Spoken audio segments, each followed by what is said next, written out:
Much. Thank you సత్య గారు, thank you so much. And నా director Nag Ashwin గారిని మాట్లాడాల్సిందిగా కోరుకుంటున్నాం.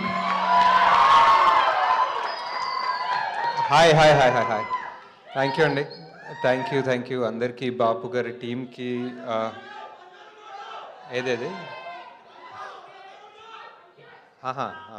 కల్కి టూ వస్తుంది. సో బాపు గారి ప్రొడ్యూసర్కి, ఫుల్ టీమ్, టెక్నీషియన్స్, యాక్టర్స్, డైరెక్టర్కి అందరికీ thank you so much. First నన్ను ఇక్కడికి పిలిచినందుకు. అండ్ నేను ట్రైలర్ చూశానండి. ట్రైలర్ చూసిన తర్వాతే బ్రహ్మాజీ గారు కాల్ చేశారు యాక్చువల్లీ. సో ట్రైలర్లో ఒక లాస్ట్ ఆల్మోస్ట్ టైటిల్ వచ్చే ముందు ఒక షాట్ ఉంటుంది. ఆ ఫుల్ ఫ్యామిలీ ఒక డోర్వేలో నిల్చొని అలా చూస్తుంటారు. సో జస్ట్ అంటే ఏం చూస్తున్నారు, ఏం చేశారు వీళ్ళు, ఏం జరిగింది సినిమాలో అని ఒక చిన్న క్యూరియాసిటీ ఉంటుంది. ట్రైలర్ కూడా చాలా బాగా కట్ చేశారు. And it felt like a really good film. బాగుంది సార్. మీ fan sir. Thank you sir. మీరు మీ స్పీచ్కి fan also sir.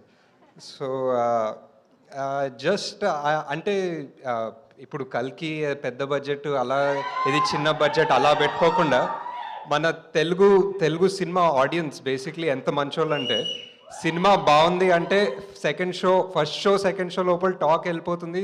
Second day housefuls ఉంటాయి. అండ్ థర్డ్ డే నుంచి మళ్ళీ తండేలు అన్నారా.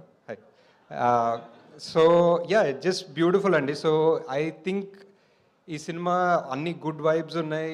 ట్రైలర్ చాలా బాగుంది, మ్యూజిక్ చాలా బాగుంది. అండ్ కాస్ట్ ఆబ్వియస్లీ అందరు చాలా talented, each and every one. అంటే మనీ కూడా మన మేమ్ ఫేమస్లో ఉన్నాడు, అండ్ మేల్లో కూడా చేశాడు. అండ్ చాలా ఇంటెన్స్ ఉంటాడు స్క్రీన్ మీద.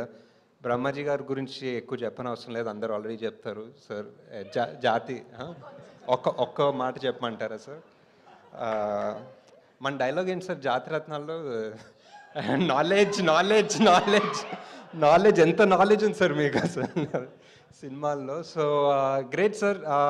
Wishing the entire team all the best. Thank you for coming. And will see you theatres 21st February. Sir మీ బాపు గురించి అందరూ మా బాపు గురించి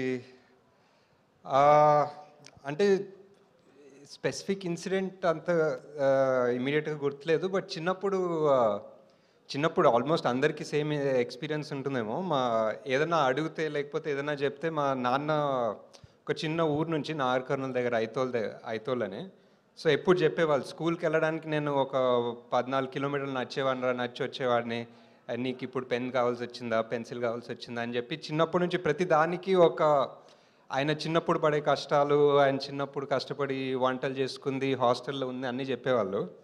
సో ఏంటి అంటే ఆబ్వియస్లీ ఏంటి ప్రతిదానికి ఇదే చెప్తున్నారు స్టోరీ అనుకునేవాడిని చిన్నప్పుడు. కానీ నాకు మొన్ననే అంటే నేను కూడా ఇప్పుడు బాపోయాను, నాకు కూడా ఒక పిల్లోడు ఉన్నాడు. సో 2-3 years బ్యాక్ నేను కూడా రిషి గారికి అదే చెప్తున్నాను అనమాట, నా చిన్నప్పుడు ఎంత కష్టం ఉండే తెలుసారా నీకు అని. సో అప్పుడు వెళ్ళి బాపుకి హక్ చేసుకోవాలనిపించింది బేసిక్లీ. అంతే ఇంకా that's all. Thank you. Thank you so much. అందరు బాపులు ఇంతండి. And thank you so much ప్రతి ఒక్కరికి, వేదిక మీద ఉన్న వారందరికీ మరొకసారి కృతజ్ఞతలు తెలియజేస్తాను.